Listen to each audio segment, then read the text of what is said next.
Hey Dragon Slayers, today's video is about what happens when we burn fat. So we're going to look at ketones versus ketoacidosis. You may have heard of a ketogenic diet. It's been quickly growing in popularity in the last several years and is known to help a wide range of health problems, including obesity. As it happens, a ketogenic diet and fasting has several features in common. A ketogenic diet gets its name from ketone bodies. These are substances the body produces during fat burning. They're what fuels the brain when glucose is scarce. A ketogenic diet helps shift the body from burning glucose to burning fat, which results in the creation of ketones. Of course, fasting causes the body to burn fat too. That means it also results in the creation of ketones. Body fat is composed mostly of triglycerides, which are molecules made of one glycerol backbone to which three fatty acids of varying lengths are attached.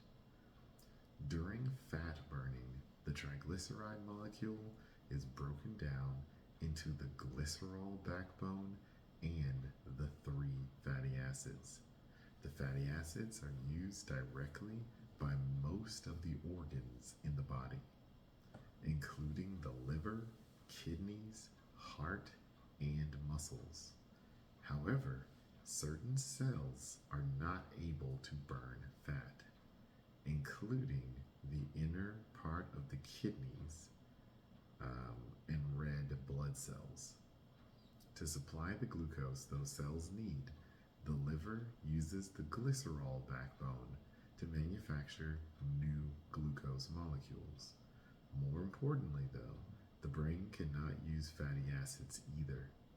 Ketone bodies produced during the fat burning fill that gap, and the brain becomes powered mostly by ketones, which supply up to 75% of its energy needs. This dramatically reduces the brain's need for glucose, enabling adequate glucose production from glycerol. In this way, triglycerides provide energy in the form of fatty acids, ketones, and glucose. Enough for the entire body.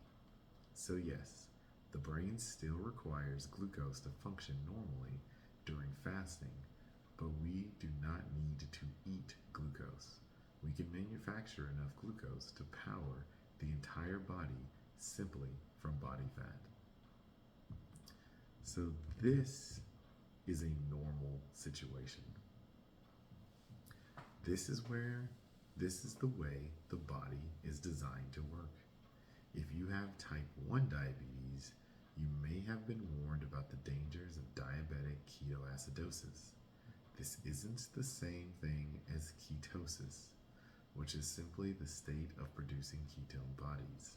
In diabetic ketoacidosis, the body produces ketones even though the blood sugar levels are very high.